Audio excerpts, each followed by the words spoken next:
तो polynomial chapter का हमारा अगला जो टॉपिक है उसका नाम है relation between zeros and coefficient of a polynomial. Coefficient हमें पता है कि वेरिएबल अगर एक्स या वाई है तो उसके सामने जो लगता है वो हमारा कोएफिशिएंट होगा।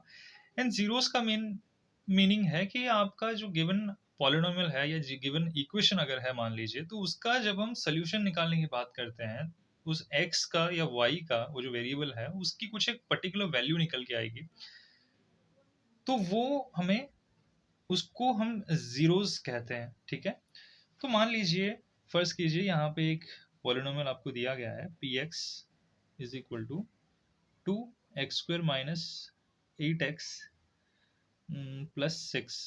ठीक है, तो अगर इसको हमें फैक्टराइज करना है, ठीक है, हमारा मेन जो भी मेन मुद्दा है वो है जीरोस एंड कोएफिशिएंट के बीच का एक रिलेशन ढूंढना है।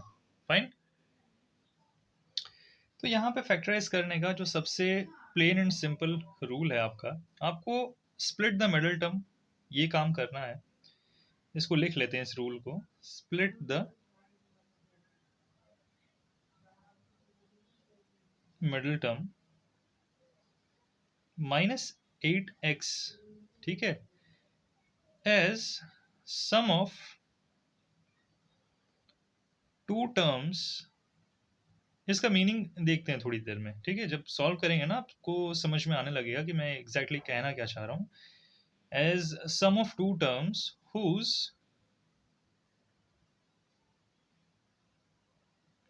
Product is the same as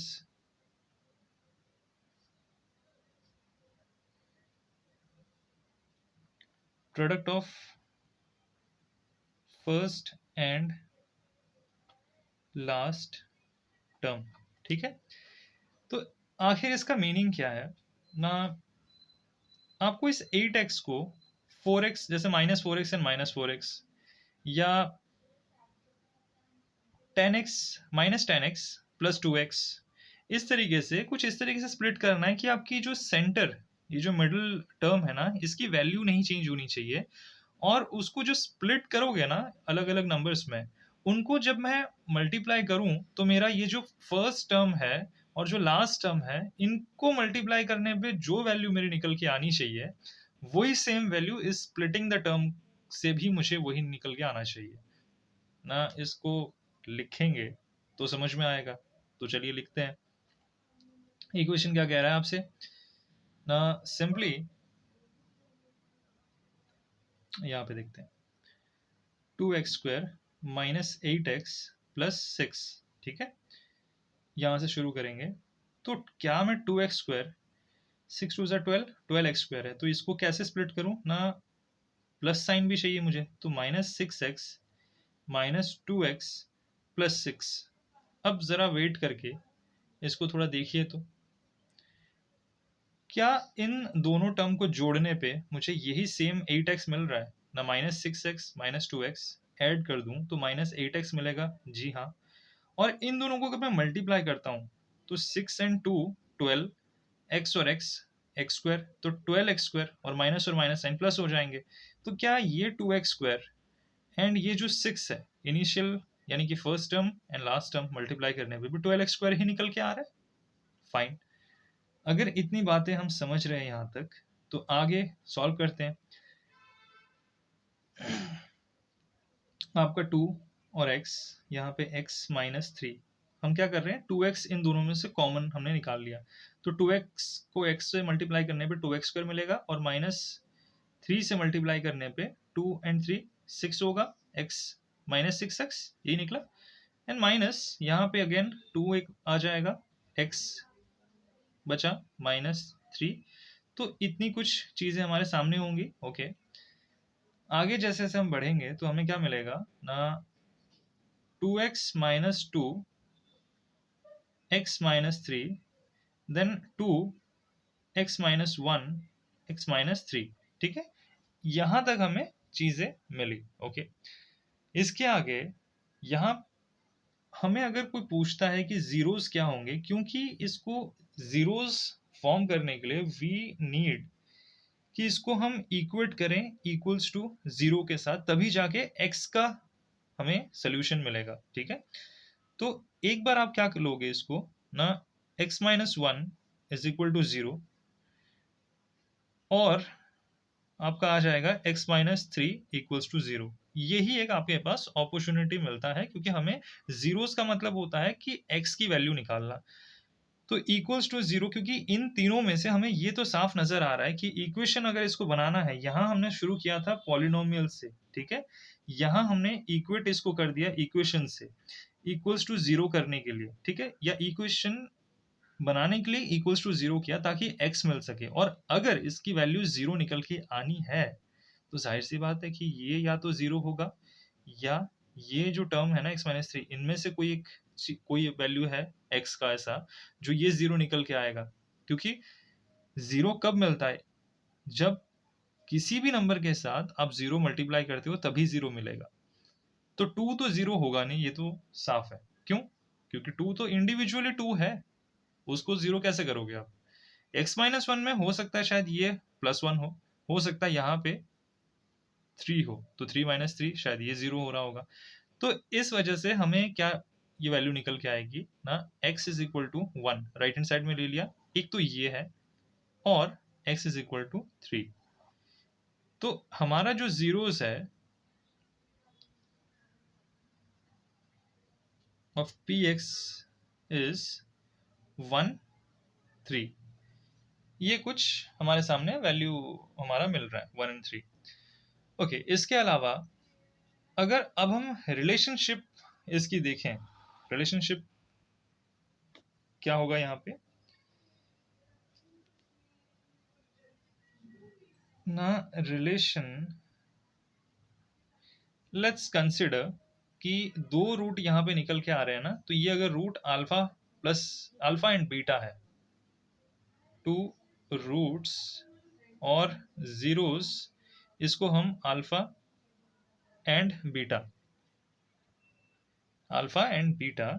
तो रिलेशन आपका ये कहता है कि अल्फा प्लस बीटा जो दो रूट है ना, आपको डायरेक्टली ये सब कुछ फैक्टराइजेशन अगर नहीं भी करते हो, इनिशियल जो इक्वेशन आपके पास है या पॉलिनोमियल आपको अगर दे रखा है, तो आप स्ट्रेट लिख सकते हो कि अल्फा प्लस बीटा दो रूट्स को सम करने पे आपको क्या मिलेगा, माइनस बी अपॉन ए। पहला इक्वेशन, ये जो रिलेशनशिप का ये पूरा जो खिचड़ी हम पका रहे हैं यहाँ पे, इसका जो असल सार है, ये फॉर्मूला आपको स्ट्रेट याद रख लेना है, alpha plus beta is equal to minus b by a, and इसी का अगर प्रोडक्ट हम लेंगे, alpha into beta is equal to c by a. ठीक है, अच्छा, जिन बच्चों को ये नहीं पता कि ये b कहाँ से आया, a कहाँ से आया, सिंपली आपका a x square plus b x plus c equals to zero, कुछ इस तरीके से अगर इक्वेशन दे रखा है, या अगर ये पॉलिनोमियल है simply a x square plus b x plus c, तो ये जो c और a है ये सब कोइफिशिएंट है। ठीक है, c जो है आपका इंडिविजुअल टर्म है, x के कोइफिशिएंट यहाँ पे b, एंड ए स्क्वायर में से a आपका कोइफिशिएंट है। फाइन।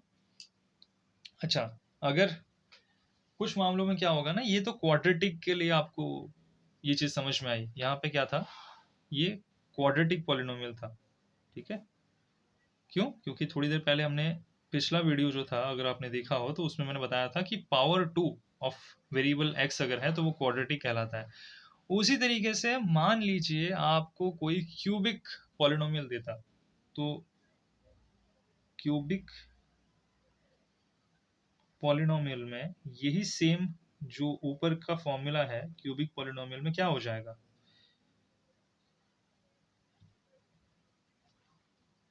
क्यूबिक पॉलिनोमियल में आपका क्या होगा ना, पहले तो आपको एक कुछ इस तरीके से a x cube plus b x square plus c x plus d equals to zero. ठीक है, अब यहाँ पे क्या है, आपका टोटल रूट्स कितने आएंगे, अल्फा बीटा एंड गामा। ठीक है, इसको क्या आप ले सकते हैं कि समेशन अगर पूछा है कि सम ऑफ रूट्स यहाँ पे कैसे लेंगे, alpha plus beta plus gamma is equal to वही same minus B upon A आएगा। ठीक है, ये आपका पहला कुछ फॉर्मूला होगा। नेक्स्ट है, अगर प्रोडक्ट पूछा है, अल्फा, बीटा, गामा, तीनों का। तो अगेन वही सी अपॉन ए, सी बाय ए होगा। फाइन, बट ना ना ना, सॉरी सॉरी, ये इसका इक्वेशन नहीं है। आपका ये कब होगा, जब alpha beta plus beta gamma plus alpha gamma, ठीक है, हर दो टर्म आपस में पहले प्रोडक्ट होंगे और उनके एडिशन जब हम करते हैं ना, तब जाके हमारा सी बाय ए होता है।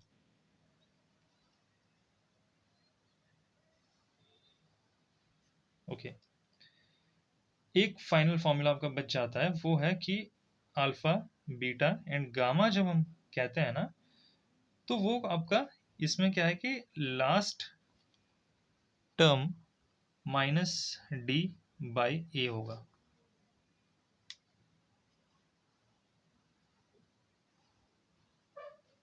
तो कुल मिलाकर आपको एक फॉर्मूला, दो फॉर्मूला यहाँ पे, एंड ये आपका तीसरा फॉर्मूला रिगार्डिंग क्यूबिक पॉलिनोमियल।